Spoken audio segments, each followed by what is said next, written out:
నమస్తే అండి. ఒక కథ చెప్తాను వినండి. ఇందులో ఒక మోరల్ ఉంది, లాస్ట్ వరకు వినండి. ఒక వేటగాడు వేటకి వెళ్తాడు అడవికి. అయితే అక్కడేమో ఏ జంతువులు కనిపించకపోయేసరికి ఒక రాయి బాగా ఎక్కువ చెట్లున్న దగ్గర వైపేమో ఇసురుతాడు అనమాట. ఆ రాయి పైకి అలా వేసేస్తే అలా కిందకు వచ్చి ఇంకో రాయికి తగులుతుంది. ఆ సౌండ్ విని అక్కడ ఇద్దరు రియాక్ట్ అవుతారు. అదేంటి అంటే ఒకటి హిరన్ లేడీ, రెండోది గేదె.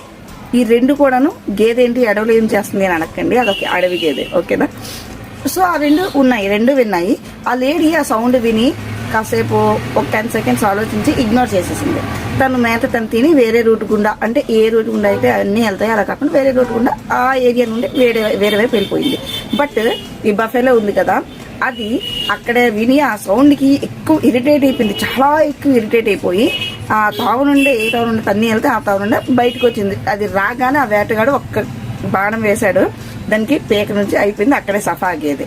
సో అది దొరికిపోయింది. అయితే ఇక్కడ మోరల్ ఏంటి అంటే, మన లైఫ్లో చాలా జరుగుతాయి, జరిగేది 10%. దాన్ని మనము ఇగ్నోర్ చేసి వెళ్ళిపోతే ముందుకు వెళ్ళిపోతాం.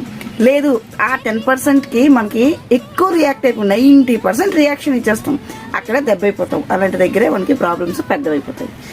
I hope you like my story. So ఒకవేళ నచ్చి ఉంటే లైక్, కామెంట్, షేర్ చేయండి.